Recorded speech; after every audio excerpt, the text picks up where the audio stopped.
Lately, I've been thinking a lot about why so many people, including myself at times, feel completely drained. Like no matter how much we rest or what we try to do, it's like we're running on empty. So I decided to dig into it. Not in a superficial, get more sleep kind of way, but to really understand what's behind this constant lack of energy. And I've come to realize something powerful. Energy is everything. Time is important. Goals are important. But if you don't have energy, none of that matters. You can have the best plans in the world, but without energy, you won't act on them. That's the real killer, when you have dreams, but no fuel to chase them. So I started looking into the different kinds of energy we use and lose every day. And it's not just about how much you sleep or what you eat, although that's part of it. There are actually 4 main types of energy we all rely on: physical, emotional, mental, and spiritual. Most people get the physical part. You sleep well, you eat clean, you move your body. Your physical energy gets a boost. Easy to understand. But emotional energy? That one's a bit trickier. It's the silent force that fuels your excitement, your curiosity, your ability to enjoy life and connect with others. And that's where most of us are bleeding out. Emotional energy is what makes you feel alive. It's what allows you to feel joy, love, passion. Those deep, human things that make life worth living. When that's low, it doesn't matter how healthy your body is, you'll feel like a shell. And emotional energy tends to run out long before the physical stuff does. So let's break this down. Where does emotional energy come from? I found 5 main sources. First, it's rooted in your physical well-being. If you're constantly tired, hungry, or in pain, your emotions are going to suffer. There's just no way around that. Second, it's boosted by positive experiences. Laughter, fun, spontaneity. Those lighthearted moments that remind you life isn't just about grinding. Whether it's a night out with friends or watching a comedy show, those good vibes refill your emotional tank. Third, it comes from the people around you. The right people. You know the ones. They lift you up, they make you laugh, they inspire you. If you're surrounded by complainers or pessimists, it's like standing in an emotional wind tunnel. Eventually, you'll get blown out. Fourth, your own emotional state is a source. The feelings you actively create and live with day to day. If you live in resentment, fear, or judgment, those feelings are draining you. And fifth, and maybe most important, is your perspective. The way you see the world. If you walk around expecting things to go wrong or assuming people are against you, that lens is filtering out any chance for positive emotional energy to grow. Changing your mindset is like cleaning that lens. Suddenly you can see the beauty again. Now, once I got clear on what fuels emotional energy, I had to ask myself, how do I keep it from leaking away? There are 4 big strategies for managing energy overall. The first is to stop the leaks. It doesn't matter how much energy you try to gain if you're constantly losing it faster than you refill it. You'll always feel empty. Second is learning how to use what you already have more effectively. If you've got a full tank but you're using it to run in circles, that's a waste. You've got to be smarter with your energy, not just busier. Third is restoring energy in ways that actually work. This isn't just about sitting on the couch watching TV. It's about doing things that genuinely nourish you mentally and emotionally. And fourth is expanding your capacity. Over time, you want to be able to hold more energy, not just spend less. Think of it like turning your little coffee cup into a bucket. You'll be able to hold more and use more without running out so fast. Now let's talk about those energy leaks. I found 6 major ones in my life, and chances are you'll relate to at least a few of these. 1. A lifestyle that works against you. Honestly, this one hit hard. Lack of sleep, poor eating habits, 0 exercise. Those things don't just drain your body, they drain your emotions too. If I sleep badly, I wake up irritable and anxious. If I eat garbage, I feel heavy and slow. These things set the tone for everything else. Physical neglect turns into emotional exhaustion fast. So even though emotional energy is deeper, you can't ignore the physical foundation. Without it, everything else starts to crumble. 2. Fear, worry, and pretending to be someone you're not. Living in fear, of failure, of judgment, of not being enough, is like leaving a window open during a snowstorm.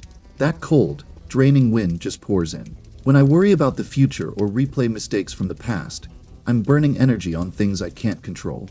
And pretending to be someone I'm not? That's exhausting. It's a constant performance, and the audience never claps. Fear robs you quietly. It keeps you tense. It shuts down your ability to laugh, to relax, to connect. Over time, it empties your emotional reserves completely. 3. Imbalance in life and unfinished business. I used to think grinding 14 to 15 hours a day was noble. Hustle, they say. But eventually, I realized that wasn't productivity, it was avoidance. I wasn't being efficient. I was just pouring more time into a broken system. Work is important, but so are relationships, hobbies, and downtime. When life is all one thing, you start to resent it, even if it's your passion. And let's not forget the weight of unfinished tasks. Open loops. That book you never finished. That call you haven't returned. That email sitting in your drafts. Each one is a tiny mental alarm going off in the background, stealing your peace. Closing them frees up mental bandwidth and emotional clarity. 4. Toxic relationships and misaligned expectations. This one was tough to face. Sometimes the people draining us are people we care about. But emotional energy doesn't care about titles. Whether it's your partner, friend, coworker. If they're always negative, judgmental, or dismissive, it's costing you. I started tracking how I felt after certain interactions. Did I feel inspired, motivated, light? Or did I feel heavy, irritated, drained?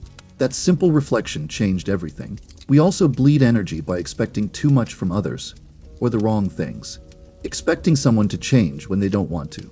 Expecting appreciation from someone who's never been capable of giving it. That gap between expectation and reality is a black hole for emotional energy. 5. Addictions, overconsumption, and digital distractions. Let me be real here. Social media is addictive. Scrolling endlessly, comparing my life to filtered versions of someone else's. It left me feeling like I was always behind. And it wasn't just digital. Overeating, binge watching, mindless shopping. These short hits of dopamine left a long trail of fatigue. What feels like relaxation is often just distraction. And distraction is expensive. It costs you your focus, your energy, and eventually your sense of self. That fear of missing out, constantly checking notifications, trying to keep up, it all eats away at your emotional strength. 6. External negativity and how we react to it. We don't live in a bubble. Life throws stuff at us. Rude strangers, unexpected problems, unfair criticism. These things happen, and we can't always control them. But we can control our reactions. I used to get caught up trying to fix people's attitudes toward me. Trying to explain myself, defend my choices, win approval. It was a dead end. You can't control how someone else treats you, but you can decide whether you carry their energy or let it go. Learning to respond instead of react has saved me from so much unnecessary suffering.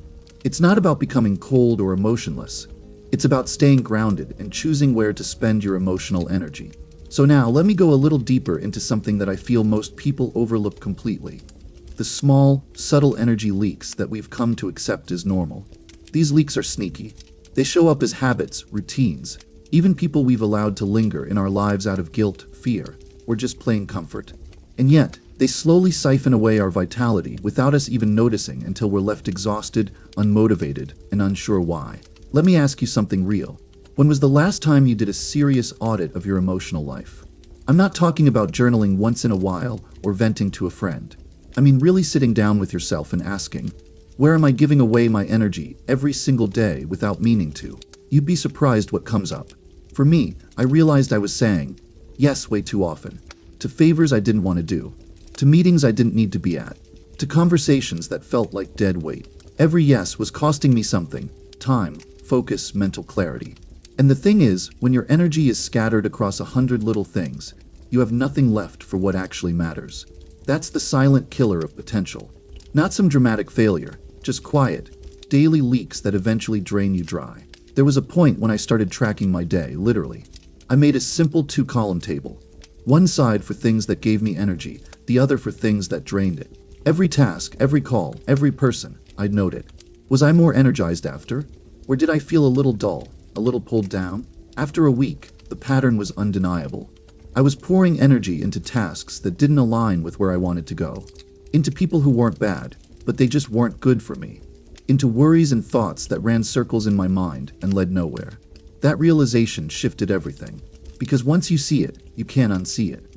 You start protecting your energy like your life depends on it, because in many ways, it does. And here's another truth I had to face. Most of the exhaustion I was feeling wasn't physical. I was sleeping okay, eating decent, but emotionally and mentally, I was fried. I was stuck in overthinking mode, constantly analyzing, predicting, fearing, and it was costing me peace. That emotional stress is real. You can't fake your way through that.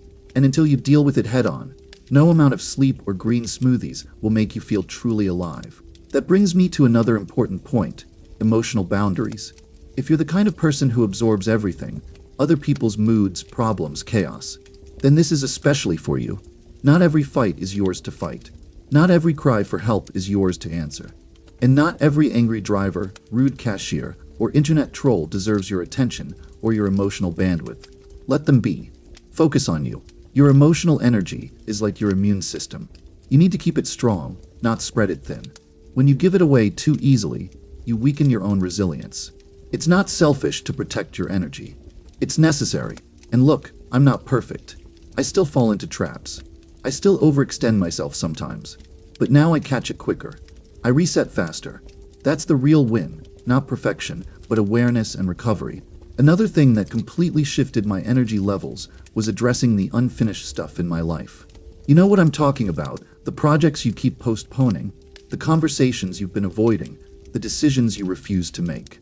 Those are open tabs in your brain, and they're constantly running in the background, sucking up processing power. Once I started closing those loops, having the hard talks, canceling the projects I wasn't passionate about, making the choices I kept delaying, I felt lighter, like I could finally exhale.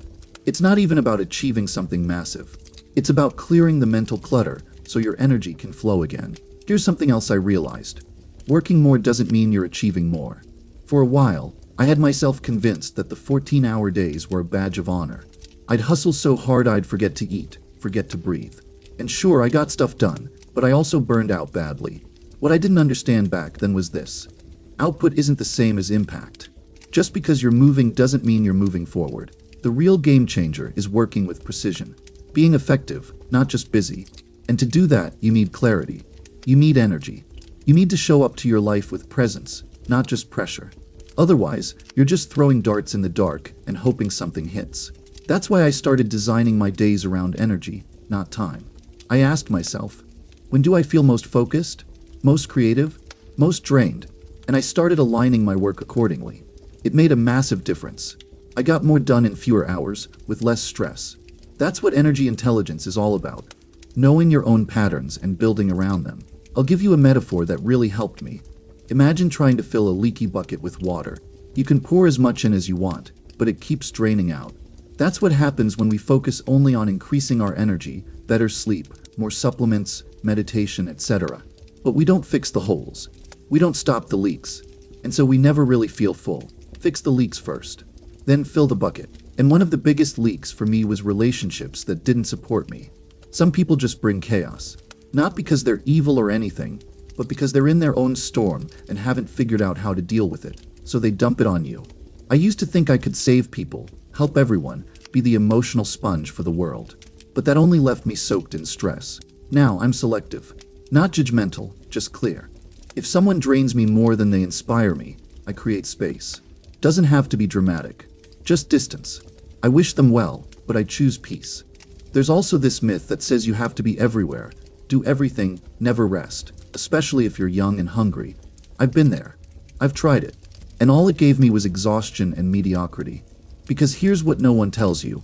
When you spread yourself too thin, nothing gets the best of you. Not your work. Not your relationships. Not yourself. I'd rather go all in on a few things and do them with full energy than try to juggle everything and do it halfway. That's not focus, that's fear. The fear of missing out. The fear of slowing down. The fear of not being enough.